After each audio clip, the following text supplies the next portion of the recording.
함께 나눈 하나님의 말씀 신약성경 마태복음 18장 12절에서 14절까지의 말씀 보겠습니다. 신약성경 30페이지 전후에 있는 마태복음 18장 12절에서 14절까지의 말씀입니다. 굉장히 짧은 말씀이기 때문에 우리 한 목소리로 합독하도록 하겠습니다. 마태복음 18장 12절에서 14절까지의 말씀 함께 읽겠습니다. 시작. 너희 생각에는 어떠하냐? 만일 어떤 사람이 양 100마리가 있는데 그 중에 하나가 길을 잃어버렸으면 그 99마리를 산에 두고 가서 길 잃은 양을 찾지 않겠느냐? 진실로 너희에게 이르노니 만일 찾으면 길을 잃지 아니한 99마리보다 이것을 더 기뻐하리라. 이와 같이 이 작은 자 중에 하나라도 잃는 것은 하늘에 계신 너희 아버지의 뜻이 아니니라. 아멘. 이 시간에는 본문 말씀을 중심으로 아버지의 마음이라는 제목으로 함께 은혜를 나누겠습니다. 오늘 본문 말씀은 길 잃은 양에 대한 비유를 기록하고 있습니다. 우리 주님은 어떤 사람에게 100마리의 양이 있었는데 그 중에 한 마리의 양이 잃어버리게 되면 그 양을 반드시 찾을 것이고 또 그렇게 찾은 기쁨은 99마리의 양을 잃지 않은 기쁨보다 더 클 것에 대해서 우리에게 말씀하고 있어요. 저는 한때 이 비유의 말씀을 볼 때 굉장히 불만을 가졌던 적이 있습니다. 제가 어렸을 때는 그냥 그런가 보다 하고 넘어갔던 말씀인데요, 제가 신앙에 대해서 진지함을 갖고 또 성경의 말씀을 읽다 보니까 이 말씀처럼 불공평한 말씀이 없는 거예요. 한 마리의 양이 중요하다는 건 너무 잘 알겠습니다. 너무 동의가 돼요. 그러나 주인의 품을 떠나지 않고 있던 99마리의 양의 입장에서 생각을 해보자면 너무나 억울하죠. 주인을 잃었던 한 마리의 양을 찾은 기쁨이 그보다 더 크다고 한다면 떠나지 않은 99마리의 양은 더 기뻐하고 더 즐거워하고 이 양들을 더 칭찬해야 하는 것이 맞게 생각이 되는데 오히려 성경은 그렇게 말씀하고 있지 않은 거예요. 그래서 양이 주인을 떠나지 않을 이유가 그럼 뭐가 있는가? 차라리 그럴 거면 주인 곁에 있는 것보다 나도 그냥 길 떠나서 주인이 더 즐겁다고 한다면 차라리 그게 더 나은 거 아닌가? 이런 생각을 할 때도 많이 있었어요. 그러나 이런 생각은 제가 하나님의 사랑을 제대로 알지 못하기 때문에 생긴 이제 오해였다라고 하는 것을 제가 나중에 알게 되었습니다. 한 마리를 찾은 주인의 기쁨이 99마리의 양과 별로 상관없는 것처럼 보였는데 오히려 그렇지 않은 거예요. 이 사실이 주인 곁을 떠나지 않은 이 99마리의 양들에게 큰 위로이고 소망이 되었기 때문입니다. 내 주인을 잃어버린 양, 그 양을 향한 이 주인의 마음이 동일하게 99마리의 양에게도 주어지고 있기 때문인 거예요. 길 잃은 양을 찾아서 헤매던 그 주인의 마음이 동일하게 주인 곁을 떠나지 않고 있던 99마리의 양에 대한 마음이었다라고 하는 것이죠. 다시 말해서 지금은 비록 내가 99마리의 양이 주인의 품을 떠나지 않고 있다 하더라도 혹여나 언제라도 내가 지금 길 잃은 양의 처지와 같이 있게 되었을 때 내 주인이 그 양을 찾았던 것처럼 나를 찾을 것이라고 하는 그 마음, 그리고 그 일로 인해서 주인이 매우 통일하게 기뻐할 것이다 라고 하는 사실이 이 양들에게는 얼마나 큰 위로가 되었을까를 생각하게 되었어요. 이런 관점에서 본다면 오늘 본문 말씀은 불공평한 것이 아니라 오히려 한 영혼들을 향한 하나님의 놀라운 그리고 깊은 그 마음과 사랑들을 잘 드러내주고 있는 말씀이라 할 수 있습니다. 그래서 우리가 오늘 이런 본문의 의도를 잘 파악하기 위해서는 우리 주님께서 어떤 배경에서 이런 말씀을 하시는가를 우리가 좀 생각해 볼 필요가 있어요. 먼저 우리는 이 말씀을 읽을 때 전도나 또는 선교에 대한 말씀으로 이해하고 적용하는 경향들이 있습니다. 물론 그런 의미가 전혀 없는 건 아니에요. 하지만 마태복음에서 비유하고 있는 이 양에 대한 비유는 전도와 선교보다는 교회 공동체 안에 있는 실족한 사람들, 다시 말해서 믿음의 어려움을 당하고 있는 믿음이 연약한 자들에 대해서 말씀하고 있는 내용입니다. 그래서 본문의 앞뒤의 내용을 살펴보시면 다 교회 공동체 안에서 일어나고 있는 일들을 말씀하고 있어요. 1절에서 14절까지에서는 제자들이 누가 천국에서 큰 자인가 하고 물으실 때 우리 주님은 어린아이와 같이 자기를 낮출 것과 함께 어린아이를 없인 여기지 말고 실족하게 하지 말아라 라고 말씀하고 있고, 또 15절부터 이어지는 말씀에서 보시면 교회 공동체 안에서 어떤 형제가 죄를 범하게 되었을 때 이 문제를 어떻게 다루는가에 대해서 상세하게 우리에게 말씀하고 있습니다. 이는 모두 예수님의 관심이 어디에 있는 거예요? 교회 밖에 있는 누군가를 향하고 있는 게 아니라 교회 공동체 안에 있는 그 영혼들, 한 영혼들에 대해서 굉장히 큰 관심을 갖고 있다라고 하는 것을 우리가 알게 되는 대목입니다. 그리고 누가복음 15장에서도 이 어린 양에 대한 비유가 등장을 하는데, 오늘 본문과 비교를 해본다고 한다면 이 본문의 의도가 더 잘 나타나게 돼요. 누가복음에서 등장하는 어린 양의 비유에서도 우리 주님은 양 100마리가 있는데 그중 한 마리를 잃었다 찾게 되는 기쁨에 대해서 말씀하고 있습니다. 내용이 거의 똑같기 때문에 어떤 사람들은 마태복음과 누가복음에서 등장하는 이 비유를 동일한 사건으로 이해를 해요.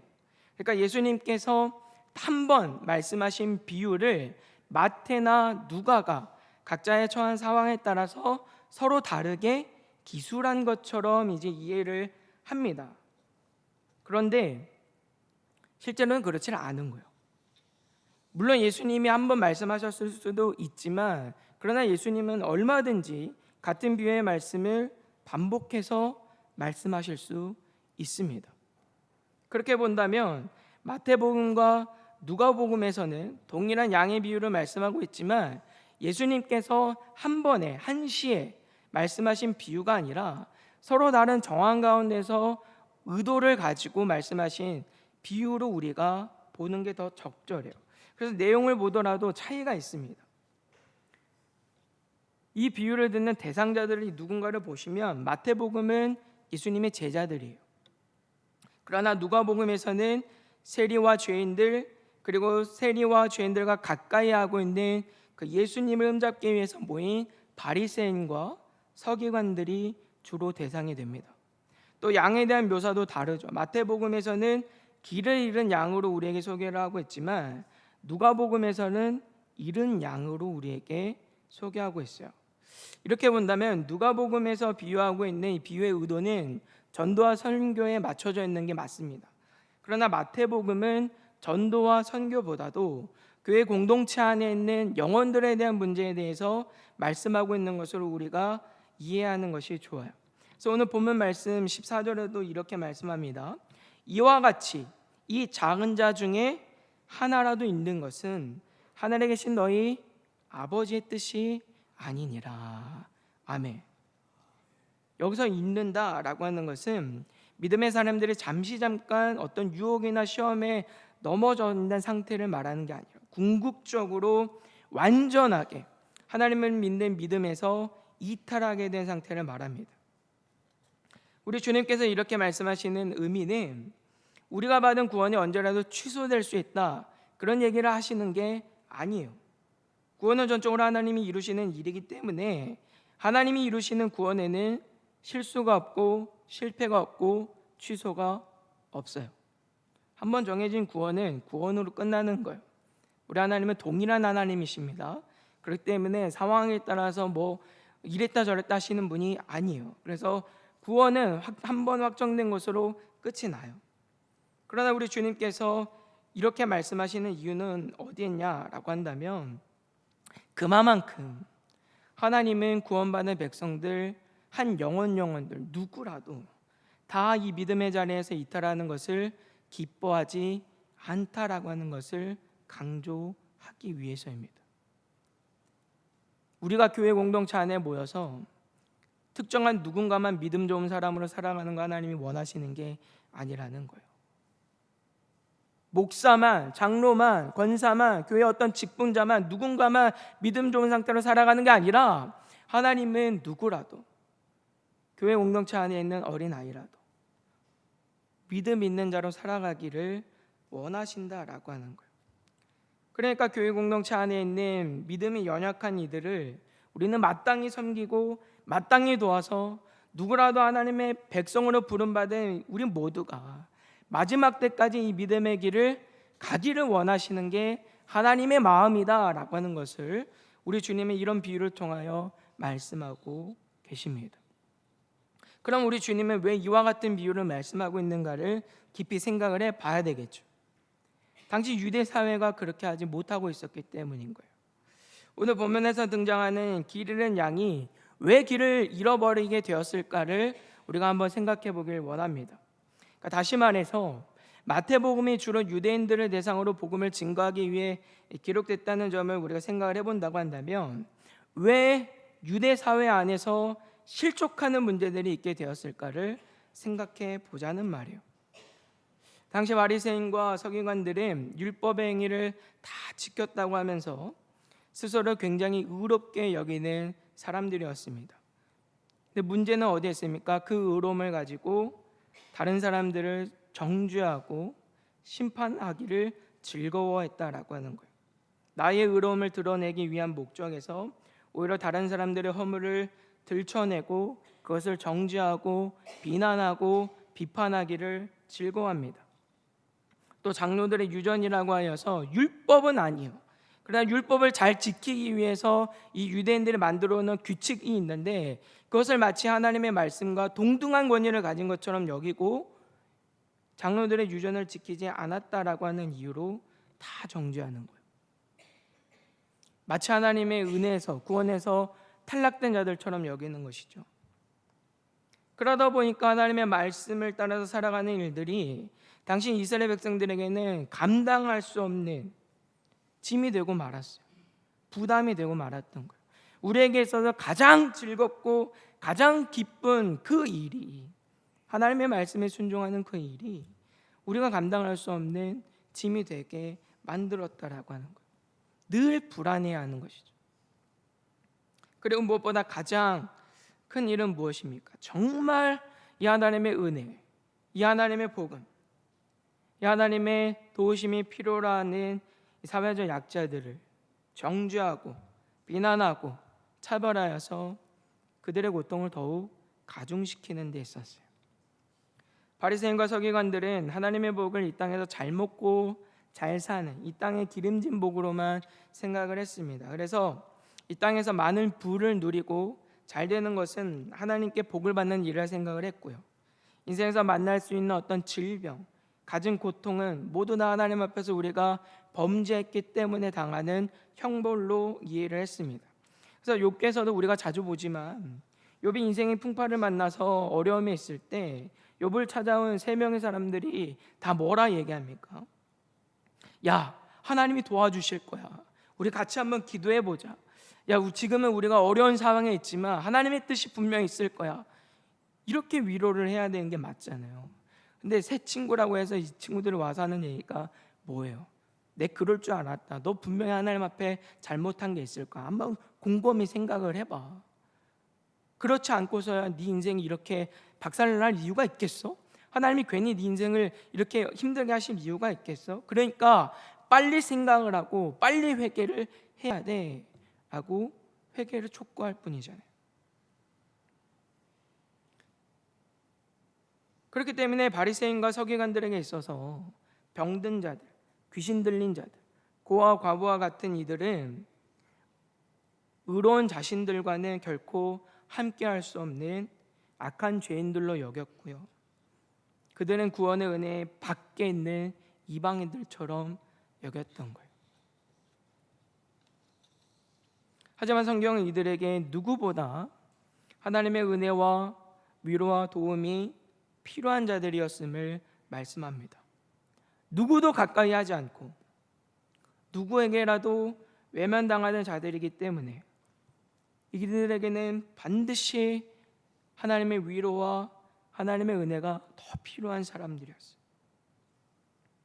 바리새인과 서기관들, 유대 사회는 그런 이들에게 하나님의 이러한 사랑을 나누고 하나님의 위로를 전하는 자들이어야 했습니다.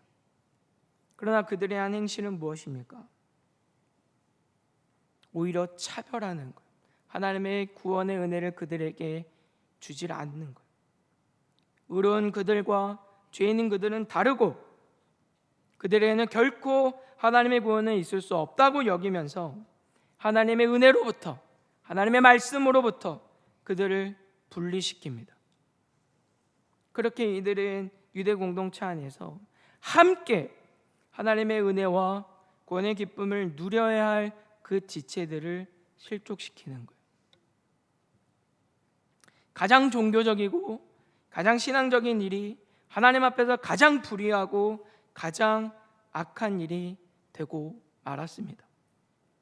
그래서 우리 주님께서는 이런 일들에 대해서 엄정하게 경고하고 계시는 거예요. 마태복음 18장 6절과 7절 말씀에 누구든지 나를 믿는 이 작은 자 중 하나를 실족하게 하면 차라리 연자맷돌이 그 목에 달려서 깊은 바다에 빠뜨려지는 것이 나으니라. 실족하게 하는 일들이 있음으로 말미암아 세상에 화가 있도다. 실족하게 하는 일이 없을 수는 없으나 실족하게 하는 그 사람에게는 화가 있도다. 아멘. 이런 상황이었기 때문에 우리 주님께서는 제자들을 향해서 말씀하는 거예요. 교회 공동체 안에서는 누구라도 하나님의 믿는 그 믿음에서 멀어져서는 안 된다라고 하는 거예요. 하나님의 말씀에서 외면당하는 자들이 있어서는 안 된다라고 하는 거예요. 그만큼 세심한 돌봄이 필요하다라고 하는 것을 우리 주님은 말씀하십니다. 우리 주님의 이러한 말씀을 통하여서 우리 하나님께서 구원하여 택하신 그 백성들 한 영혼들마다 얼마나 세밀하고 얼마나 사랑의 마음으로 그들을 돌보시고 깊이 생각하시는가, 그 마음을 우리에게 전달하고 계세요. 하나님께서는 세상 만물을 창조하시고 창조하신 세계를 영원부터 영원까지 다스리십니다. 마찬가지로 우리 하나님께서는 구원하신 그 영혼들을 구원하셨다라고 하는 사실로 끝이 아니라 영원부터 영원까지 그들이 그 믿음의 자리에서 떨어지지 않도록, 멀어지지 않도록 세밀하게 살피시고 그 믿음의 경주를 끝까지 완주할 수 있도록 도우시는 분임을 우리에게 말씀하고 계세요. 그게 제자들에게 맡겨진 중요한 사명이었어요. 오늘 우리가 교회라고 하는 공동체는 모여야 하는 이유도 바로 여기에 있는 거예요.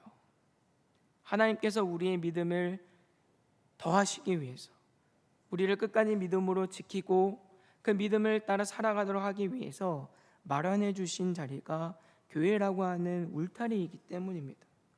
오늘날 많은 사람들이 교회를 회의적으로 생각을 하고 불필요하게 생각해요.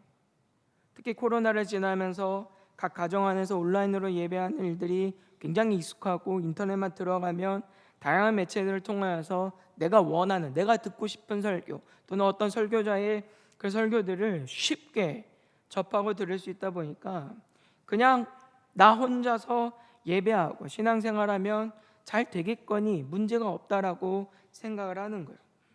무엇보다 점점 더 개인주의가 되는 이 시대 속에서 굳이 내가 교회에 가서 괜히 사람들과 관계 속에서 불편해하고 괴로운 것보다는 그냥 나 혼자 있는 것이 더 편하다라고 생각을 하기 때문에 굳이 내가 교회 가지 않아도 괜찮다라고 생각하는 사람들도 많이 있어요. 그러나 이건 다 잘못된 생각이에요. 물론 우리는 예수 그리스도를 믿는 믿음 안에서 어느 곳에 있든지 하나님의 임재를 경험하고 하나님과 동행하고 하나님께 예배하고 하나님께 영광 돌릴 수 있습니다. 그러나 하나님은 그럼에도 우리를 교회라고 하는 공동체로 모이기를 기뻐하시는 거예요. 그것이 우리의 믿음에 유익이 있기 때문입니다. 우리가 실족하지 않고 믿음을 지켜서 끝까지 이 믿음의 걸음을 가도록 하기 위해서 반드시 이 교회라고 하는 공동체 생활이 우리에게 필요하다라고 하는 거예요. 칼빈 선생님은 기독교 강요 최종판에서 이렇게 설명을 하는데요. 하나님께서는 이 교회 품속으로 자녀들을 모시기를 기뻐하셨는데, 이는 그들이 유아와 어린아이일 동안 교회의 도움과 봉사로 양육받을 뿐 아니라 어머니와 같은 교회의 보호와 지도를 받아 성인이 되고 드디어는 믿음의 목적지에 도달하게 하시려는 것이다. 하나님이 짝져 주신 것을 사람이 나누지 못하므로 하나님의 아버지가 되는 사람에게는 교회가 어머니가 되어야 한다라고 설명합니다. 하나님께서는 우리의 믿음 없음을 너무나 잘 알고 계세요. 그래서 우리가 끝까지 믿음대로 우리 실력으로는 살아가지 못하는 거 너무나 잘 알고 계시는 거예요. 그렇기 때문에 우리에게는 외적으로 끝까지 믿음을 지킬 수 있는 도움이 필요한 것이죠. 그것을 우리 하나님은 교회라고 하는 방편을 통하여서 우리에게 주신 거예요. 비록 우리의 연약함과 우리의 죄성으로 인하여서 교회 공동체 안에서 다양한 다툼과 다양한 갈등과 아픔들이 있기는 합니다. 그러나 그것은 하나님의 은혜가 없어서가 아니에요. 우리가 악해서 그런 거예요. 교회가 악해서가 아니라 우리가 악하기 때문에 우리 스스로 다투고 우리 스스로 싸우는 것 뿐이라고요. 그러나 이 교회가 갖는 아주 중요한 기능과 역할이 있다고 한다면 그 한 사람들을 보호하여서 양육하여서 돌보아서 세상의 어떤 유혹과 세상의 어떤 시험 가운데서라도 그 믿음의 자리를 포기하지 않고 끝까지 하나님 앞에 서는 그때까지 믿음의 사람으로 살아가도록 돕는 데 있다라고 하는 거예요. 에베소서 4장 11절과 14절은 이렇게 말씀합니다. 그가 어떤 사람은 사도로, 어떤 사람은 선지자로, 어떤 사람은 목사와 교사로 삼으셨으니 이는 성도를 온전하게 하여 봉사의 일을 하게 하며 그리스도의 몸을 세우려 하심이라. 우리가 다 하나님의 아들을 믿는 것과 아는 일에 하나가 되어 온전한 사람을 이루어 그리스도의 장성한 분량이 충만한 데까지 이르리니 이는 우리가 이제부터 어린아이가 되지 아니하여 사람의 속임수와 간사한 유혹에 빠져 온갖 교훈의 풍조에 밀려 요동하지 않게 하려 함이라. 아멘. 하나님은 우리가 교회라고 하는 공동체 안에서 돌봄과 양육을 통하여서 어엿한 한 사람의 믿음의 사람으로 자라게 하실 뿐만 아니라 우리의 믿음을 포기하게 하고 우리의 믿음을 어렵게 하는, 실족하게 하는 그런 문제들 가운데서도 안전하게 도움을 받을 수 있도록 하셨음을 성경은 말씀하고 있어요. 그만큼 하나님은 저와 여러분들 한 사람 한 사람들이 끝까지 믿음의 사람으로 살아가기를 원하십니다. 하나님은 우리가 믿음의 사람이길 원하세요. 믿음 없는 자가 아니라 믿음 있는 자로 살아가기를 기뻐하시는 거예요. 그 일을 위해서 하나님은 하나님이 하실 수 있는 모든 은혜들을 우리에게 주고 계세요. 사랑하는 성도 여러분, 오늘 주님께서는 길 잃은 양의 비유를 통해서 한 영혼을 향한 아버지의 마음이 무엇인가를 우리에게 가르쳐 주고 계십니다. 우리 하나님께서는 믿는 자 한 사람도 다 하나님을 믿는 이 믿음에서 떨어지지 않기를 원하고 계세요. 이를 위해 하나님은 교회라고 하는 울타리도 우리에게 주셨고요. 그 교회 안에서 돌봄과 양육을 통하여서 세상에 갖는 가진 풍조와 유혹과 시험 가운데서 특별히 우리 안에 있는 여전히 남아있는 그 죄성들 가운데서도 안전하게 도움을 받을 수 있도록 우리를 돕고 계십니다. 그만큼 우리 주님께서 우리가 믿음 없는 자가 아니라 믿음 있는 자로 살기를 원하고 계심을 알 수 있기를 주님의 이름으로 부탁을 드립니다.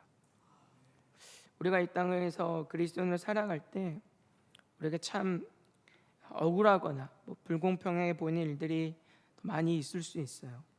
내가 예수를 믿어도 예수를 믿지 않는 사람들의 삶이 더 좋아 보이고 또 그들의 삶이 더 승승장구한 것 같아서 그것을 부러워하는 것을 넘어서 시기하고 질투하는 마음들이 있을 수도 있고요. 또 같은 교회 안에서도요, 똑같이 예수를 믿고 더 한편으로는 내가 더 봉사를 열심히 하는 것 같은데도 하나님께서 주시는 복과 은혜가 작아 보이게 느껴질 때도 있어요. 그래서 그것들을 우리가 예수님을 믿는 그 믿음에 큰 어려움이 되기도 하고 회의감이 될 때가 있는 것이 사실이지만, 그러나 여러분 기억하시길 바랍니다. 우리가 받은 구원, 우리가 믿는 예수 그리스도를 믿는 이 믿음이라고 하는 것은요, 세상의 그 어떤 것과도 비교할 수 없는 우리에게는 가장 귀한 것이고 가장 아름답고 가장 필요한 것을 이미 받은 거예요. 이미 다 받은 거예요.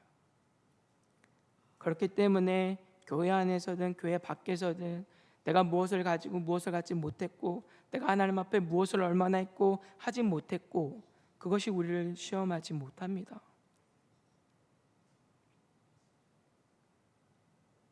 예수 그리스도를 믿는 믿음으로 말미암아서 우리는 하나님의 자녀가 되는 권세를 가졌어요. 그 권세라고 하는 것은 하나님의 상속자로서 하나님이 가지고 계시는 모든 권능과 모든 부유함을 다 받아 누리는 은혜를 말하는 거예요.